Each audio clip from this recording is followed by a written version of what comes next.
La la la la la. All right.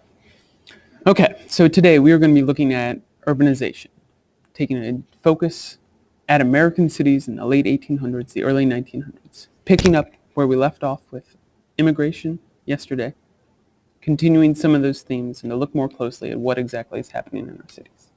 So there's this idea or concept of urbanization. It is this rapid growth of the population and size of our cities. In part, this has to do with what we talked about yesterday, with immigrants coming to this country from Europe, from China, from Japan. They're coming to America and largely setting up home and residing in cities. We talked about New York City and Chicago being made up of over 50% immigrants by 1890. So immigrants definitely help to fuel this urbanization. But so too are farmers. We've talked about these new tools and pieces of technology that are impacting farming on the Great Plains, but they're also having an impact across the country. And this new technology means farmers can produce more, which means we need fewer of them, which means those farmers start to look for work elsewhere, primarily in the factories within cities. And so cities begin to grow and become overcrowded. To demonstrate this, we can look at some numbers.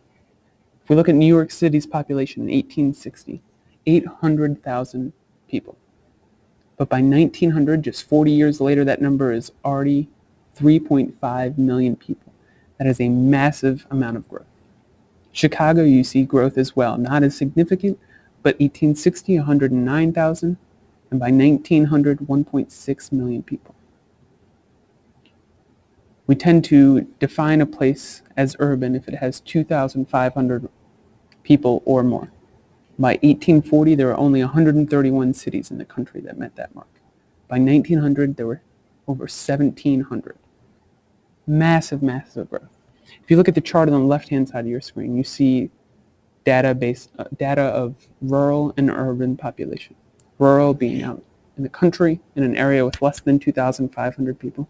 Urban being a city, a place with more than 2,500 people. And you'll see as we go through the years, every census we get more and more urban, fewer and fewer rural, until 1920 when we finally have more people living in cities than we do in the rural areas. So massive, massive growth is going on. And to address this growth, we have business people, real estate agents thinking differently about cities. As cities grow, the land becomes more and more valuable. And we can't just create more land, and so we have to think about using our land differently.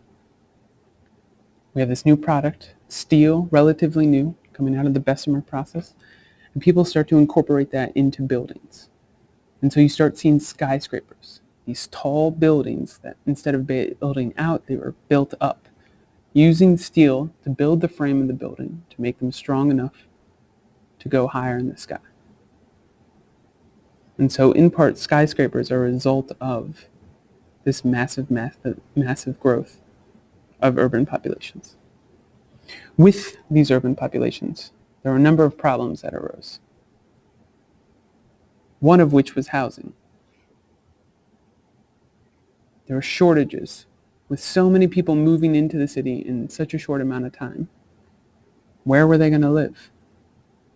Apartments were becoming common, but they can't build them as quick as people are showing up. Remember, we talked 1907, 1 million people came through Ellis Island.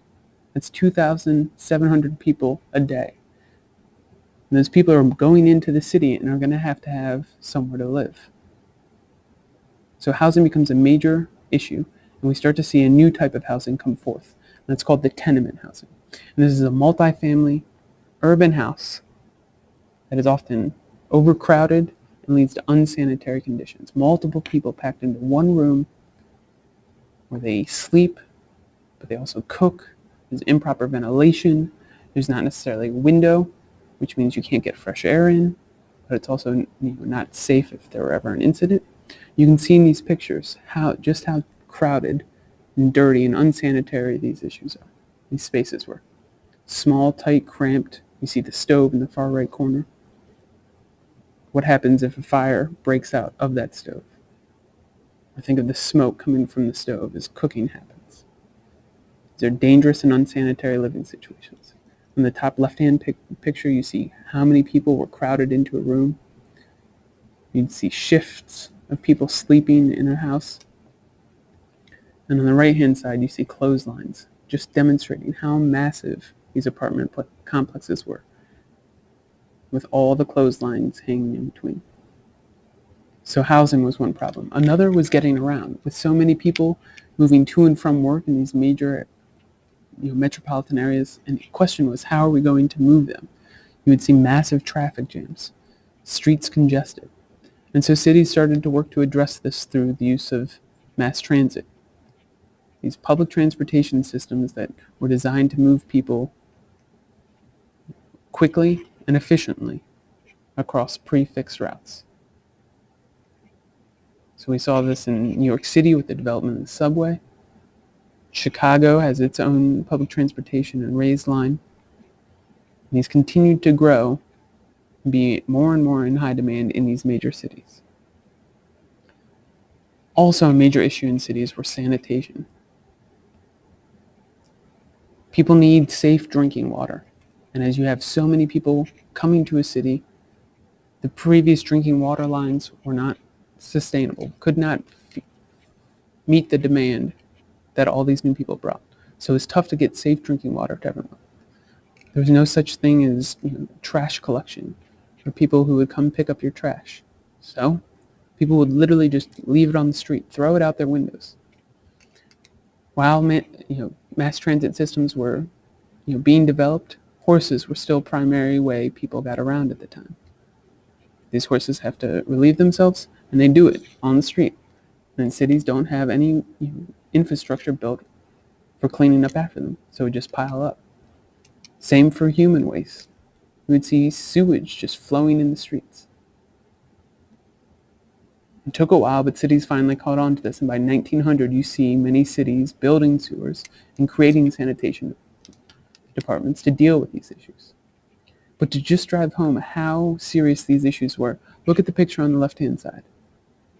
You have a dead horse lying in the street, decomposing, and next to it you have groups of kids playing. And you can see that they're playing in water that runs alongside the street, the same water that this dead horse is laying in. This is just an example of these sanitation issues that cities and city residents were facing. Another major problem was crime. Just like out west with boom towns, which led to the need for vigilance committees. As major metropolitan areas saw an increase in population, they also saw an increase in crime. The number of murders that would occur in major metropolitan areas tripled between 1880 and 1900. Even more common was pickpockets, people who were just stealing to get by. Here you see a picture of pickpockets, young pickpockets, stealing from a man who's had too much to drink.